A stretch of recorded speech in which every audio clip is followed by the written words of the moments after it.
میری ٹریننگز ہوں جہاں میں لوگوں سے اجتماعی سطح پہ مخاطب ہوتا ہوں، یا میرا کلینکل چیمبر ہو جہاں انفرادی ملاقات ہوتی ہے، میں ایک سوال ضرور کرتا ہوں کہ آخری مرتبہ کب آپ چھٹی پر گئے یا کسی تعطیلات پر گئے، جس کو انگریزی میں ہم ویکیشنز کہتے ہیں؟ اور جواب عموماً میرے لیے مایوس کن ہوتا ہے۔ پچھلے سال گئے تھے، 2 سال ہو گئے ہیں، جی شاید 3-4 ماہ پہلے ایک آدھے دن کے لیے گئے تھے۔ یہ فریکوینسی آف ویکیشن یا تعطیلات، چھٹیاں منانے کی جو یہ شرح ہے، ایک ماہر نفسیات کی حیثیت سے میرے لیے قطعاً قابل قبول نہیں ہے۔ میں گزشتہ 6 سے 8 ہفتے ایک انتہائی ڈیمانڈنگ ایک ورک سپیل سے گزرا، اور کووڈ اس سے پہلے یقیناً آپ کے اور میرے ہم سب کے اعصاب پر سوار ہے، وہ تو پہلے سے ہی موجود تھا۔ اس لیے جیسے ہی کچھ مجھے اندازہ ہوا کہ اب کووڈ کی سچویشن ریلیکسڈ ہے، اور میری جو یہ 6-8 ہفتے کی 2 مہینے کی ایک انتہائی شدید مصروفیت نے میرے کس بل نکال دیے تھے، تو اپنے اعصاب، اپنے جذبات، اپنی نفسیاتی صحت کے تمام جو تقاضے ہیں ان کو پورا کرنے کے لیے میں نے پہاڑوں کا رخ کر لیا۔ اس وقت آپ میرے بیک گراؤنڈ میں وادی نیلم کی یہ خوبصورتی دیکھ سکتے ہیں، دریا بھی آپ کو نظر آ رہا ہوگا، مقبوضہ وادی کا بھی کچھ حصہ میرے پس منظر میں ہے۔ جو 2-3-4 باتیں میں آپ سے کرنا چاہتا ہوں ویکیشنز کے حوالے سے، چھٹیوں کے حوالے سے، اس میں پرسنل اور تھوڑی سی سائنٹیفک لرننگ جو ہے اس کی آمیزش ہوگی۔ پرسنل لیول پر تو یہ ہے جی کہ جو میرا ایکسپیرینس ہوتا ہے جب میں ویکیشنز پہ آتا ہوں، ہم جو اپنی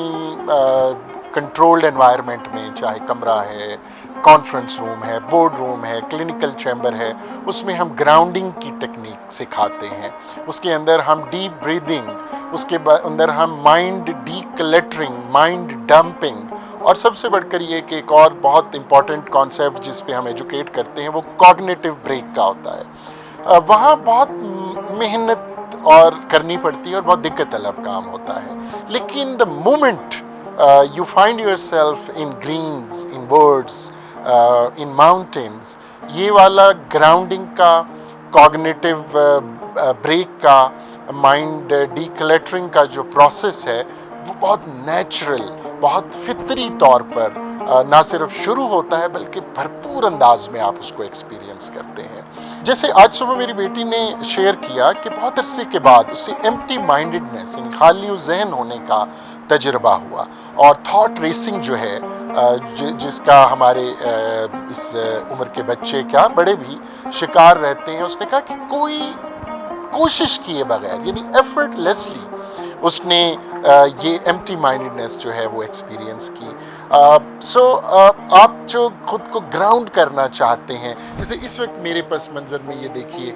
دس از اے ووڈن پلر، رائٹ، اور جس کمرے میں شب گزارنے کا تجربہ ہوا وہ بھی ووڈن اسٹرکچر ہے۔ So that timber aroma was so therapeutic. بالکل اسی طرح مجھے معلوم نہیں، اگر میں تھوڑی دیر کے لیے خاموش ہوں اور میرے کیمرہ مین فواز جو ہیں وہ کیپچر کر سکیں کہ میرے پس منظر میں اس وقت پرندوں کی آوازیں ہیں، دریا کے بہاؤ کی ایک تسلسل کی ایک بہت ہی خوبصورت آواز ہے، اور جس فضا میں سانس لے رہا ہوں اس میں آکسیجن اور اس کی پیورٹی، اس کی شفافیت کو میں اپنی روح کے اندر اترتے ہوئے محسوس کر سکتا ہوں۔ جو ہوا کے ہلکے ہلکے تھپیڑے اس وقت میرے چہرے پر محسوس ہوتے ہیں، وہ بھی تھراپیوٹک ہیں۔ سو ہمیں اپنے وسائل، اپنے وقت کی کمی کا جواز بنائے بغیر جب بھی جہاں بھی آپ کے لیے ممکن ہو، آپ نے ویکیشنز، چھٹیاں، تفریح کا اہتمام کرنا ہے۔ یہ اتنا ہی اہم ہے جتنا شدید سر درد یا شدید کسی بھی میڈیکل کنڈیشن کے نتیجے میں آپ فوراً دوا لینے پر خود کو راضی پاتے ہیں، بالکل اسی طرح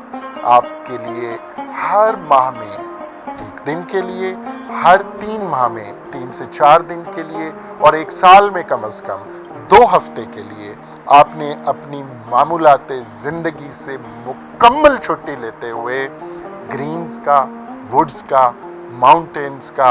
سی سائڈز کا رخ کرنا ہے. It's medicinal, it is therapeutic and it's inevitable for your mental, physical, psychological, emotional, interpersonal and relational well-being.